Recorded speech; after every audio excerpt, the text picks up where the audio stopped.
Ito yung motor mo. Ayan yung motor mo. Ayan yung motor ko. Nakatiwangwang.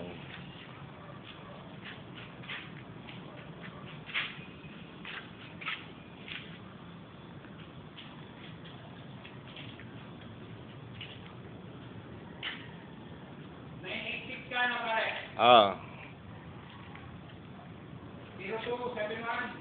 81. 81. Oh.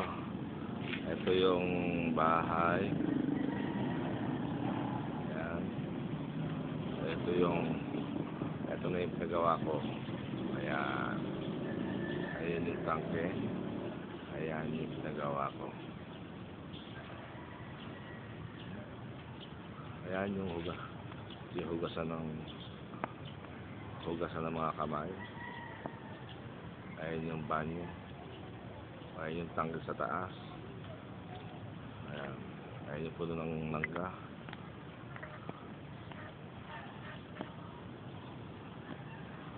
Ayan yung, so na-imagine mo na yan. Ito. Ayan yung likod, bahay. Ito. Wala na yung puno ng kaimito, inalis ko na.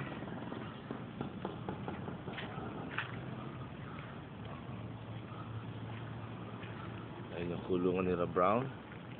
Ito ngayon yung bodega ko, tsaka kusina. O, ayan. Ayan. Ayan yung bodega. Tsaka kusina.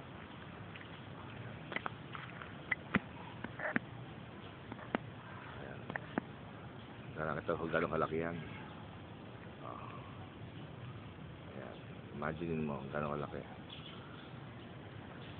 Soti, tumayo ka sandali, tumayo ka. Tayo ka lang, tayo. Tayo ka sandali. Ayan, okay na. Ayan, yung tao sa loob. So, ma-imagine mo na kung gano'ng kalaki yan.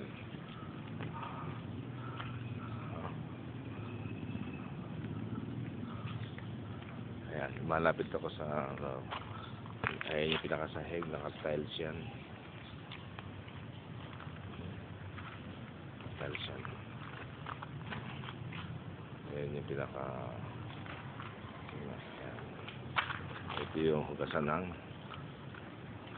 mga madudumi.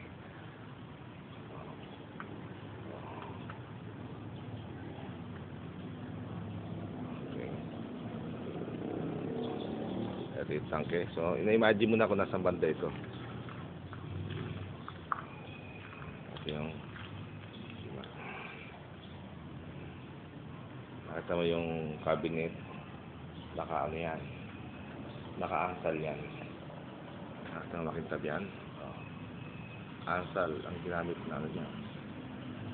Ayan yung pinakalabato.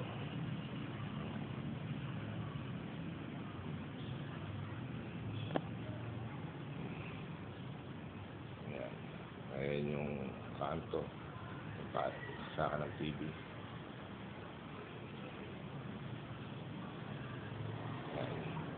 Ayan yung papunta doon sa bahay. Okay?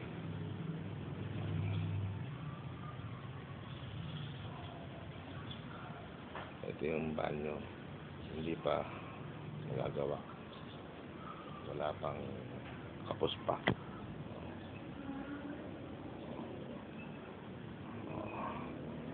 Ayan. So, imagine mo. Ayan. Imagine mo yan. Masasabi mo sa alaila mo kung ano yung pinagawa ko dito. Kapag nandito ka, maganda siya, malinis. Ito yung pinaka-pwesto mo.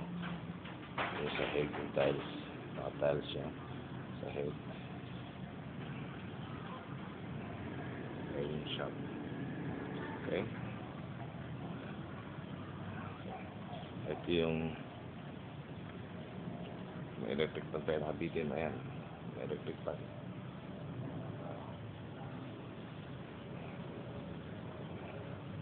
Ito yung bodega. Ito yung pinaka-bodega sa loob. Wala pa. Hindi pa tapos.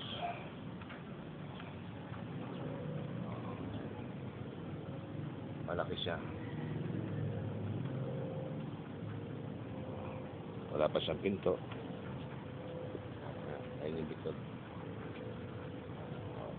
Okay. Ito yung puno ng santol. Puno ng mangga to, tsaka ito yung puno ng santol. So, malaki pa rin ang space. Ayan.